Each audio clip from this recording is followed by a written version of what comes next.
अंबा जी विकास पुत्र पहुंच गया है। ਅੱਛਾ फोन आया जी। ਮੈਨੂੰ ਆਉਣਾ ਹੀ ਨਹੀਂ ਸੀ ਮੈਂ ਸਦਕੇ ਜਾ ਪੁੱਤਰ ਤੈਨੂੰ ਹੀ ਸਾਰੇ ਫੋਨ ਆਉਣੇ ਸਨ ਹੈ ਮੇਰੇ ਪੁੱਤਰ ਨੇ ਜਿੱਥੇ ਜਿੱਥੇ ਖਲੋਤਾ ਉੱਥੇ ਫੋਨ ਕੀਤਾ ਤੇ ਅੱਲਾ ਦਾ ਪੁੱਤਰ ਜੋਗ ਜਿਵੇਂ ਅੱਲਾ ਬਹੁਤੀ ਇੱਜ਼ਤ ਦੇ ਤੂੰ ਖੈਰ ਖਰੀਅਤ ਨਾਲ ਆਪਣੇ ਬਾਲ ਬੱਚੇ ਚੱਪੜ ਗਿਆ ਤੇ ਪੁੱਤਰ ਤੂੰ ਵੱਡਾ ਪੁੱਤਰ ਹੈ ਤੂੰ ਚੌਧਰੀ ਪੁੱਤਰ ਹੈ ਤੇ ਉਹ ਮੇਰਾ ਪੁੱਤਰ ਜਿਹੜਾ ਨਾ ਤਾਬਿਆਦਾਰ ਪੁੱਤਰ ਹੈ ਅੰਮਾ ਜੀ ਉਹ ਤੇ ਗੱਲ ਠੀਕ ਹੈ ਲੇਕਿਨ ਨਾ ਰੌਣਕ ਬੜੀ ਲੱਗੀ ਸੀ ਉਸ ਦਿਨ। ਰੌਣਕਾਂ ਤੇ ਫਿਰ ਪੁੱਤਰ ਮੇਲੇ ਸੱਜਦੇ ਨੇ ਵੇਲਾ ਸੋਚਣਾ ਵਾ ਕਿ ਅੰਮੀ ਜੀ ਉਹ ਗਿਆ ਤੇ ਇੰਨੀ ਉਦਾਸੀ ਜੀ ਬਣੀ ਜੇ ਤੁਸੀਂ ਜਾਓਗੇ ਤੇ ਕੀ ਬਣੇਗਾ ਫਿਰ ਤੇ ਪੁੱਤਰ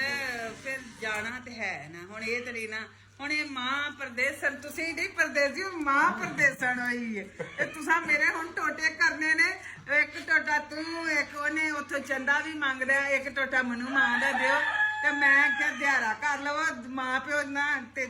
ਸਾਲ ਦੇ ਨਾ 3 ਮਹੀਨੇ ਵਾਂ ਉਹਨੂੰ ਨਾ ਵਿਕਾਸ ਨੂੰ ਆਖੋ ਸੋ ਕੁੱਕੜ ਨਹੀਂ ਪਤਾ ਰੱਖੋ। ਆਓ ਇਹ ਪੁੱਤਾ ਸੱਤੀ ਪੀੜੀ ਗਾਉਣਾ ਕੋਈ ਹਾਲ ਤਾਂ ਆਹੋ ਇਹ ਕੀ ਚਲੋ ਚਲੋ ਫਿਰ ਪੁੱਤਰਾ ਜਿੰਦਾ ਰਹੇ ਕੁੱਕੜ ਕੁੱਕੜ ਨਹੀਂ ਜਿਉਂਦਾ ਰਹੇ ਜਿਉਂਦਾ ਠੀਕ ਹੈ।